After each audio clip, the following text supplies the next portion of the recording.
সম্প্রতি ধানমন্ডি ৩২-এ যে হামলাটা হয়েছে এখানে, যেখানে একজন মহিলা, একজন মা, তিনি জাস্ট এটা বলেছেন যে জয় বাংলা। তো এটা বলার কারণে তার অপরাধ কি হয়েছে?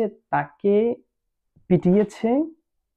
তাকে পিটানোর সাথে জুলাই ২০২৪-এর যে একটা ছবি, একটা বোনকে ছাত্রলীগ বা যুবলীগ পেটাচ্ছে, সেটার সাথে ২৪-এর এই ২৫-এর ছবির সাথে জাস্ট ২৪-২৫-এর পার্থক্য আর কি। আমরা বলি না ১৯-২০-এর পার্থক্য, জাস্ট ২৪-২৫-এর পার্থক্য, আর কোনো পার্থক্য নাই।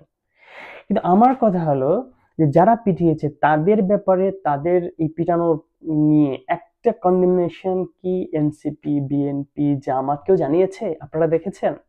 দেখেননি। বরং সেই মহিলাটাকে জুলাই আগস্টের মামলায় তাকে ফাঁসিয়ে দেওয়া হয়েছে। This is completely against any rational argument or any rational people. কোনো ভালো মানুষ, কোনো যৌক্তিক ব্যক্তি এটার পক্ষে নিতে পারে না, কিন্তু আমরা এটা দেখেছি।